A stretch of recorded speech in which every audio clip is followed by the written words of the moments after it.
Hey, this is Jason, and I'm giving you an update on some very interesting news that happened in July of 2023.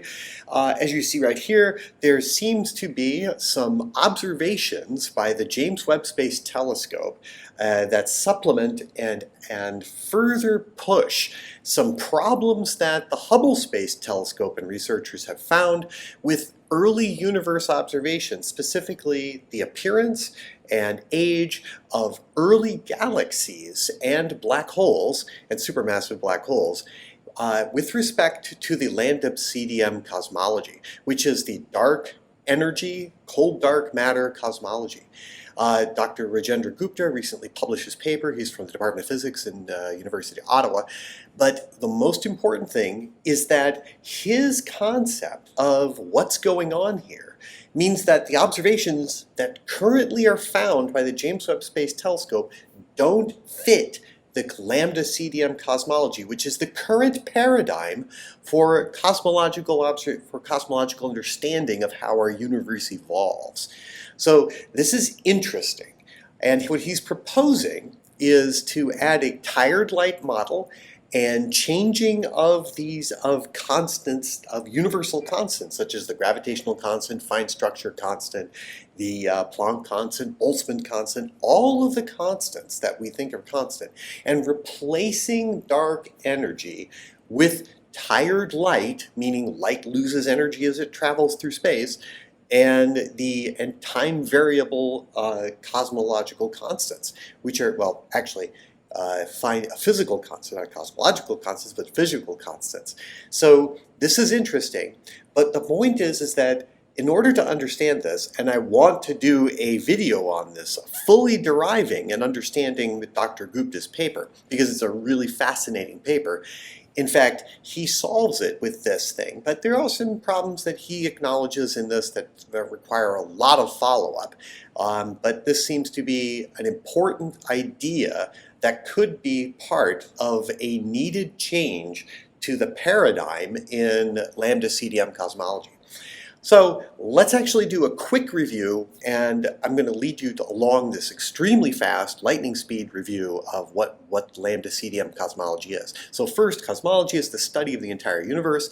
We're looking at the physics, distribution of the objects at all scales, motions of the objects of the universe, and the evolution of the universe, and how old it is, how it was born, and how it will die. And that is cosmology.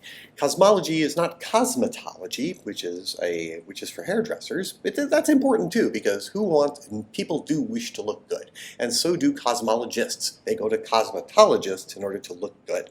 Anyway, so the important thing about cosmology is this is a study now. It used to be the realm of stories, but now it's an actual numerical, high precision science.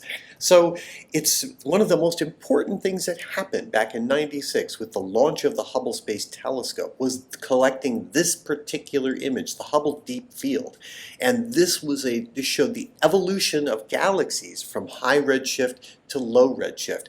This particular image changed a lot of things and started down the path of deep understanding of the universe at great age. So the current cosmological paradigm rests upon this equation, which is the Einstein field equations, with an addition of the lambda cosmology. That addition was done by Einstein very early on, and he did it to create a static universe. And then he said, oh gosh, this is a terrible thing because the universe isn't static. And so he removed it, and he called it his greatest blunder of all time. But it was recently re-added back in order to account for the nature of the universe. Now, what this equation is, you could derive it, but mostly it's a set of equations that look at space and time and how it evolves. The R's represent the curvature, and the G's and C's and T's represent the energy matter content of that. So the curvature tells the matter how to move, and the matter tells space-time how to curve. And then there's this cosmological constant term, which is just present throughout all of cosmos. Anyway, so what do? We can solve that equation for various constituents of the universe. And what we have is the Hubble parameter equation, which is the first large equation below. The Hubble parameter is simply the change in the scale factor of the universe with respect to time compared to the scale factor. So that's what that A dot over A is. And if on the right-hand side, we see all the constituents that make it up. So how the universe changes with respect to time, the rate of expansion of the universe, is dependent upon all these things to the right. And so what are C and B and rad and those omegas and so forth? Those are the energy densities with respect to critical energy density. And that's an important thing to remember. And each of those things, components, scales with respect to the size of the universe. That's what the A is on the bottom. So we have a lot of different things, and all those components sum up to some total energy density, which we'll look at as the energy density of today. That's omega sub naught. But what are all these things? The sub C is the cold dark matter. And then the B, like cold dark is dark matter, and B would be the baryonic matter. And then there's radiation component. K is for curvature. Lambda is for the cold is for a cosmological constant. And now we could add in many other things for there to be, but we'd have to justify them. And the justification for some stuff. And lambda some years ago, 20 years ago, in 96. Well, I guess it's almost 20 years ago now. Well, goodness. It was part of the some stuff category. Now, how you measure it, and the most important way to measure this rate, is that you take this equation on the top and you just say, my goodness, this is a horrible equation. And you can derive the bottom equation below, which are the difference between the apparent and absolute magnitudes of some object.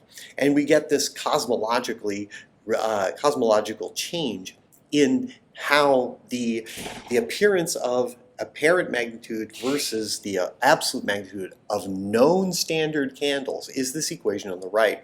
And it depends upon the Hubble constant of today, and it also depends on the redshift z, and it also depends on this acceleration or deceleration parameter, q naught. It's defined to be the deceleration parameter. So a significant thing is, well, what are the constituents that are out there? Well, dark matter and baryonic matter are the things that we see. Well, we don't see dark matter, we see the baryonic matter. Baryonic matter is stuff like protons and neutrons and electrons and so forth. Normal matter. Dark matter is something else. We don't know really what it is. But baryonic matter tends to be just protons and neutrons and electrons and things that make up atoms and molecules. Well, atoms make up molecules, so things that make up atoms. Anyway, so galaxies at the earliest time in the universe, at about a second old, the universe would be roughly smooth, and we have three columns here. One explanation, and the middle thing is a simulation by the Eagle Simulation Group, and the left-hand side is just kind of sort of an interpretation, a graphical interpretation of it. So roughly at 1 second, everything is roughly evenly distributed. There's much more normal dark matter than there is normal matter. The yellow stuff is the normal matter, and the red stuff is the dark matter. So dark matter will start to form clumps first, and that's what we see at about 1,000 years. And so it'll start, these little tiny nodules will start forming together under gravity, because dark matter and baryonic matter both fall under gravity. And so you'll get these big peaks after about 100 million years that will be principally dark matter, and that will suck in by gravity. Well, it doesn't suck, it just draws in by gravitational force the normal matter into these wells, these gravitational wells. And the dark matter itself then is roughly about 10 times as much. Well, 5 times as much, I'm sorry, the gas and the stars. So we have how much of the baryonic matter is gas and stars. So stars make up a very small fraction of the total baryonic matter. Most of the baryonic matter is just distributed gas, and principally hydrogen gas throughout the entire cosmos. Dark matter, though, is about 5 times that amount, and it is, if you add all these things up, the total density parameter due to baryonic and dark matter, which we'll call M for matter, is about 27% of the amount that's needed to close the universe. What do you mean close the universe? Well, if we lived in a matter-dominated universe only, meaning the total density was 0.27 compared to the critical density, that means that the current density is less than 1. And there would be nothing to stop the expansion of the universe, and the universe would have a hyperbolic geometry and grow faster and faster and faster and faster. And this is the state of cosmology that I looked at in grad school. Everybody thought it was a matter-dominated universe, and the study of cosmology in the 90s was determining the deceleration parameter to see how steadily how much slowing down does the matter have on the universe. So the deceleration parameter can be calculated from how much radiation is in there, R at the time 0, and the matter at time 0. So this is maybe you have to go through some derivation to get there, and I do that in a different video. But that was the state of affairs in the 90s and early 2000s. So more specifically, it was in the late 90s, after the release of that Hubble data, that Hubble field, the field data, that people started looking for distant type 1a supernovae, because that gives you both an apparent magnitude and an absolute magnitude. Supernovae, type 1, specifically supernovae, have a known absolute magnitude, and so therefore you can take all this data and plot the difference in the magnitudes and see what data fit it. Remember that equation we had before? This is from Rees and Perlmutter back in 1998 and 1999. And they plotted this stuff and said, what's the best fit? Now, we can see that there are 3 different models. One where it's a closed matter universe, which is the big dashes, and the little dots would be only the matter, which was the state of affairs prior to this. And the third line shows matter plus dark energy. And so you can see that these lines go kind of pretty close. They're all roughly the same, right, when you look at it from this graph. But if we reduce it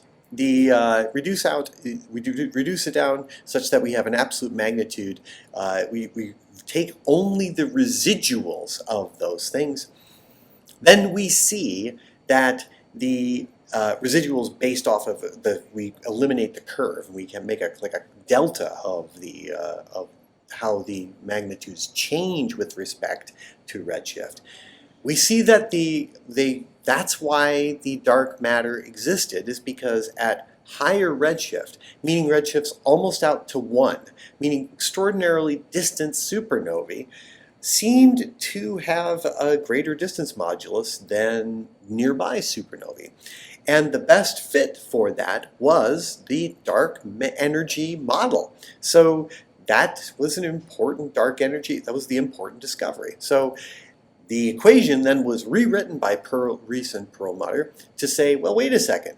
If there's a cosmological constant, then the dark energy, then if you have a dark matter and normal matter all together, which is close to a third, and vacuum energy, lambda, which is dark energy, close to 0.7, a cosmological constant, you get your deceleration parameter of 0.55, which was the fit they were looking at, and negative 0.55. A negative deceleration is an acceleration, and that was the discovery of dark energy.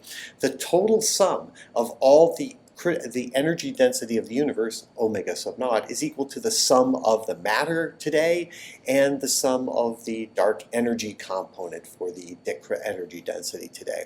And so this graph is a compilation of the data that was discovered by Rees and Perlmutter, and they have these 2 sets of circular graphs on the plane of like omega, and with a component of the universe is omega sub matter on the bottom, and component of the energy density of the universe today of omega sub lambda on the y-axis. And their values, the best confidence that they have, all of their things, 99.7% chance confidence, basically, that it's going to be an accelerating universe. And they get closer and closer and closer to the value of negative 0.55. So this was the discovery of dark energy, and it earned them the Nobel Prize in 2011. And there's the group of Schmidt and Rees and Perlmutter on the left and Schmidt and Rees on the right.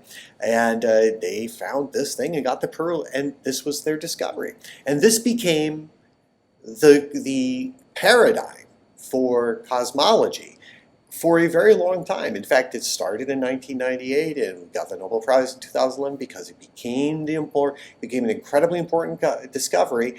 And in fact, in 2013, after, of course, the ESA's Planck spacecraft, which, well, I kind of bypassing the important contributions by the COBE spacecraft and the WMAP spacecraft, but Planck spacecraft superseded both of them to give us an incredibly detailed precision cosmology with the parameters below.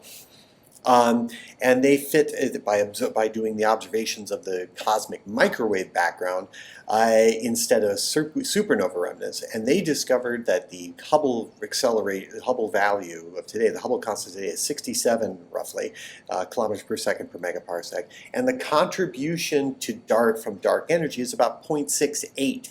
About 70% of the universe is dark energy, and the baryonic matter is the rest of it. Dark is about 5%, and the dark matter is about 27%. So the dark energy density has a certain amount, and they discovered from this that the age of the universe is 13.8 or 13.799 billion years, and that's an important result. So this became the standard benchmark for the understanding cosmology. The supernova remnants, if you combine the supernova 1A results with Planck and WMAP and the galaxy clusters data, you get slightly different values, but you still get about 68% dark energy, 31% dark dark matter, and normal matter together. What it all means is that we live in a spatially flat, accelerating, infinite universe, mostly filled with dark energy, that's about 13.8 billion years old. This is the benchmark thing. So what exactly is dark energy? Well, we don't know. Nobody knows. There's lots of explanations. There's lots of ideas. One thing we do know, though, is how it affects the universe. We know that it's causing acceleration to the universe because that's what it seems to be part of the data. Now that's really quite interesting. And so is it a vacuum energy? Is it some sort of scalar potential field? Is it some fifth element, fifth force, some next great force in the cosmos? Now there's lots of really strange ideas out there. We don't know what it is. We just know that it affects the acceleration or deceleration of the universe according to the equation across the bottom. So this is kind of a summary of the current paradigm of cosmology, which includes cold dark matter, dark energy, and we don't know what dark matter is. It dominates most matter. We also don't know what dark energy is, which constitutes most of everything in the universe. And so this is kind of a messy state of affairs. And that's caused some problems that people have actually looked at. And so that's what Rajendra Gupta's paper is actually talking about that he published in 2023. First, the James Webb Space Telescope extended the problems that were discovered early by the Hubble Space Telescope. The Hubble Space Telescope found that there are some galaxies at very high redshift of 8 or 9 or 10 or 11, discovering very tiny numbers of these galaxies that seem to have larger primordial black holes than are expected by the age of the universe, given the age of the universe at that time in the standard cosmology. Also, the galaxies themselves appear to be larger and better formed than they should be, or that seem to be possible, given the Lambda-CDM cosmology that I've just described, the benchmark concordance cosmology that's the current paradigm. So this is a big problem, and it's well recognized within the community that this is an issue that needs to be dealt with, and it's called the impossible early galaxy problem and the impossible early big black hole problem, primordial supermassive black hole problem. So how do you solve it? Dr. Gupta over at University of Ottawa has chosen to give this idea explanation concept. Basically what he says is remove dark energy from this entire conceptualization, change the cosmology, and add in a tired light model and a coupling constant model that varies with respect to time. What do we mean the coupling constants? Such as the universal physical constants like the speed of light, the gravitational constant, Boltzmann's constant, Planck's constant. All of these things, the fine structure constant, all of these things vary with respect to time. They change over the age of the cosmos. And light gets, quote, tired as it travels, meaning as it travels, it loses energy. And the more energy it has, the more it loses. So this actually fits the data that was discovered by James Webb Space Telescope and the Hubble Space Telescope. It fits it very well, far better than the Lambda-CDM current paradigm does. That's interesting because there's been a lot of reasons to think that tired light on its own doesn't work. And these coupling constants, cosmologies, don't work on their own. They don't fit the data. But if you add them together as a combined model, plus the cold dark matter and normal matter model, it actually works. But what it serves to do by removing dark energy is that it actually doubles the age of the universe, roughly 27 billion years, which allows the time for all these impossibly large galaxies to actually have been formed. It also allows time for the primordial black holes to have been formed. So we're actually seeing things that could have been formed at these high redshifts. Solves a lot of problems. Now he also acknowledges that there's a lot of problems that need to be looked at. This is a very early idea, but it hints at the idea that yes, the community understands, all of the cosmological and astronomical community do understand that these things, there has to be some change. Because remember I showed you what the discovery of dark energy was like. The violation of the Lambda-CDM with respect to the current data looks even more dramatic on paper than what we saw with the discovery of dark energy. Okay, so that's a bit of an introduction to this new idea. And I'd like you to actually go then first check out my big long video on Big Bang cosmology, which details the current paradigm so that you can understand what's being changed even better. And you can understand the nature of redshift. I also describe how we derive all these things, where all this stuff comes from, and look at the current paradigm in its completion.